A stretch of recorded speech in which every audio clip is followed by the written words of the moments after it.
Hey everyone. Today we're going to talk about a profession most people have never heard of, actuary. After 4 failed college attempts, actuarial science is the degree I finally managed to obtain, after which I of course failed to do anything with it. I'm going to let you know what an actuary is, what they do, what kind of education and credentials are necessary, and why I ultimately failed. Then you can determine if this is something you want to pursue as a career. Alright, so what exactly is an actuary?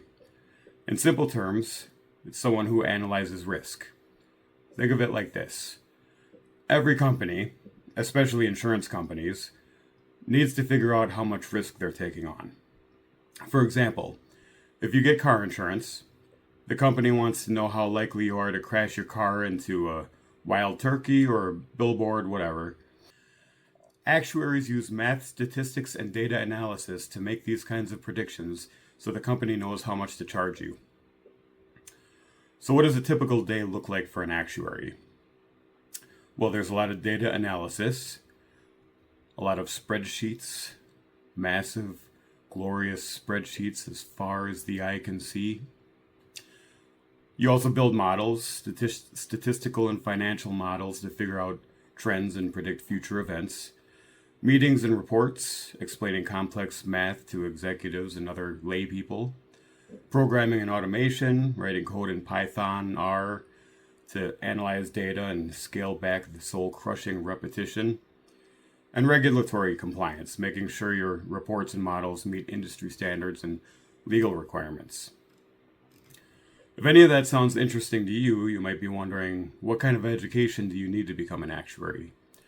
Well, you definitely need a strong background in math, statistics, and finance.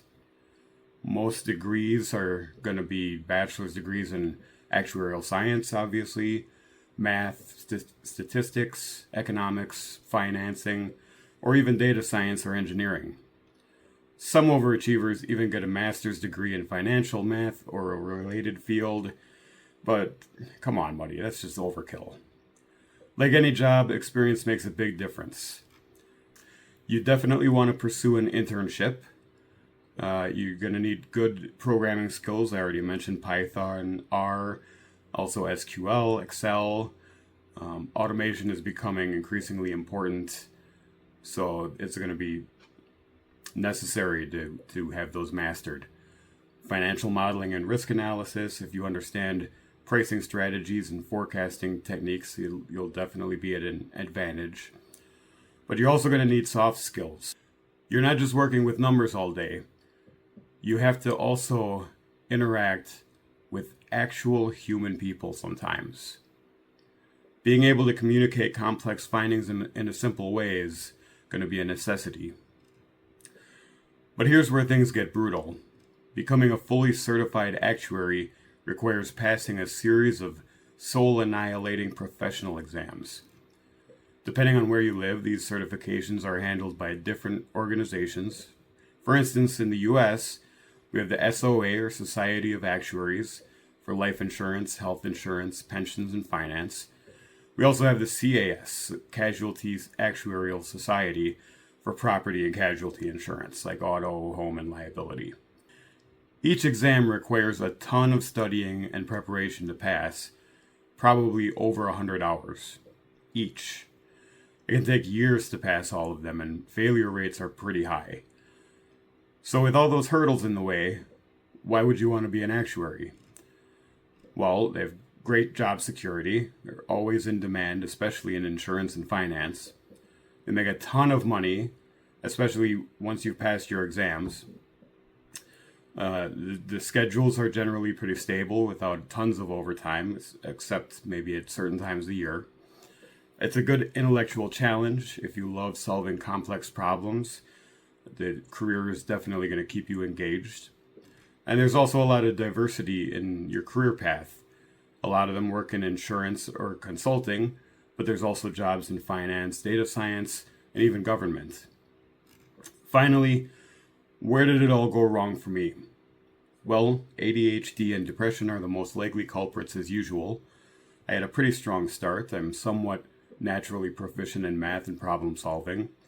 I got through the bachelor's degree without too much difficulty and passed the first two exams in the process. I got the probability exam on my first try, but I failed the financial math exam twice before passing. At this point, having finished school and faced with the prospect of preparing for the third exam, I was completely burned out. Just getting to this point had used up the little bit of motivation my depression would allow me. I had applied for many internships without success. My programming skills just weren't there. I didn't know Python, R, or SQL very well. And I hit a huge wall trying to make sense of the material for the third exam. So in the end, it just wasn't for me. At least not at that time, with my mental health issues running wild. Now that I'm finally making progress getting that under control, who knows, maybe I'll give it another shot. And there you have it. Being an actuary is a challenging but rewarding career, especially if you love math, problem solving, and analyzing risk. It takes time and dedication, perseverance, but the job security, salary, and variety make it a great choice. If you're already on the actuarial path or thinking about it, drop a comment below. Let me know your thoughts, or if you have any study tips, I'm sure someone out there could use them. And hey, if you enjoyed this video, don't forget to like, subscribe, and hit the notification bell so you never miss out on my future content. Oh, and one last nugget of wisdom before you go.